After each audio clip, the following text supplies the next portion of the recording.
Hi there, in this tutorial here we're going to be covering how to make our Noob's arm in Autodesk Inventor. We're going to be using similar CAD commands as the previous tutorial, extrude and chamfer, but we also want to be able to explain what the commands of rectangle and project geometry do. We're looking for a nice accurate CAD model as well as those explanations. So we're going to go into Autodesk Inventor there. Remember, you can find that under the Start menu, under Autodesk Inventor Professional. And the version I'm using is 2019. When you open it up, it should look like this here. It may have your previous file there from the previous week, previous tutorial, sorry. And what you want to do is head up to that page icon as we did before and click on it. This opens up our menu there.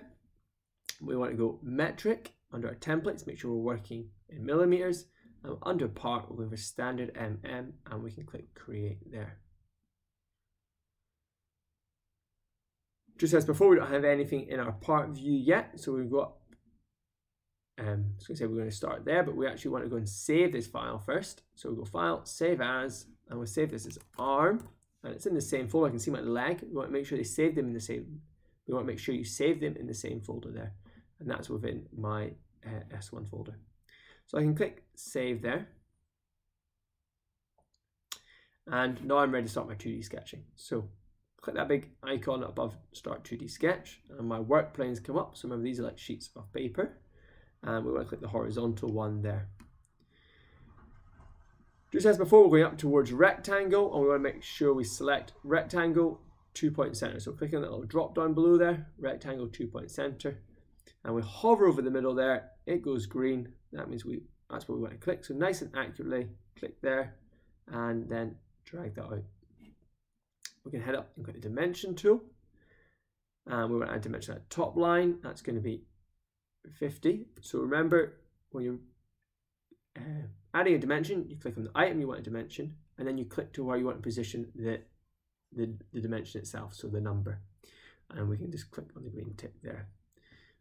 It's kind of gone off the screen a little bit, so I can go over to that right hand side there, and that's going to be the fit zoom all, and it just zooms out and it allows us to see what we have drawn and dimensioned.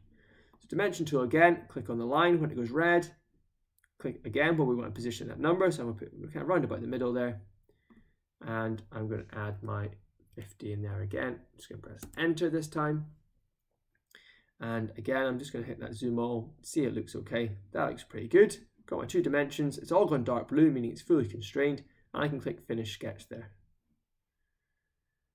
So again, we're back out in a 3D environment now. We want to head up to the extrude there, and this time it's coming 10. We want to extrude for 20 millimeters, so we can type in 20, click OK there, and we can see. Remember, we can hold shift, hold down the middle mouse button, and we can rotate that round.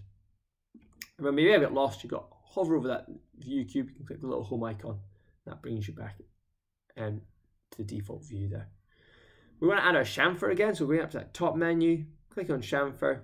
The distance we want to be 3 millimeters, so typing in 3 in there, and then we're clicking on the edges around, that is top 4 edges, and clicking on them when they go red there.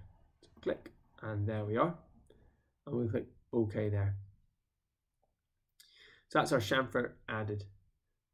Again, we want to go back up to our Start 2D Sketch, so we're going to draw the rest of our arm. So clicking on that there, clicking on that top square, and we're going to use the project geometry. So project geometry projects edges, vertices, so it projects the edges basically of previous features of our part there.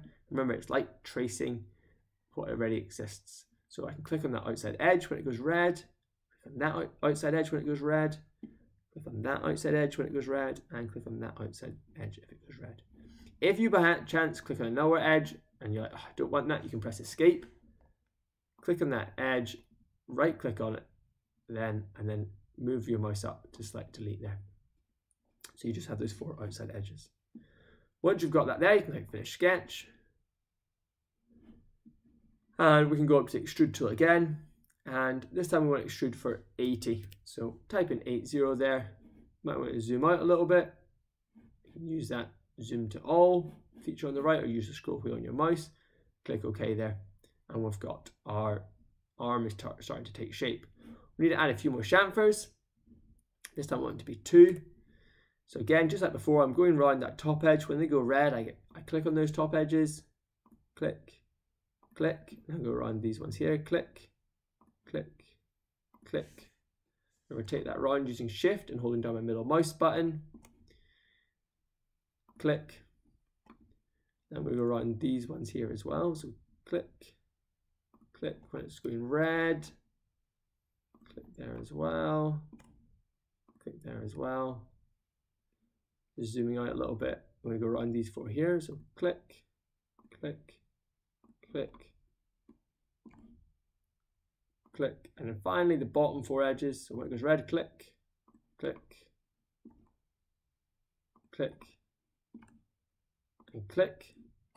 Have a wee loop round, holding down Shift, holding down my middle mouse button to do that. Wee loop round, that all looks good. Click OK. And that's it. So there's arms looking pretty much done. All we've got to do now is add a bit of colour. I'm going to make mine yellow. So scroll down and remember, go up to the default menu to get this. So we go smooth yellow. There we are. Click save to finish that off. As we already did save as earlier, it knows where to save it and knows what to call the file as well. So that's our arm created. So remember, just check you're happy with the success criteria you've met. You should now be explaining what the rectangle tool does and the project geometry tool does there as well. And remember, you want to make sure your model is as accurate as possible.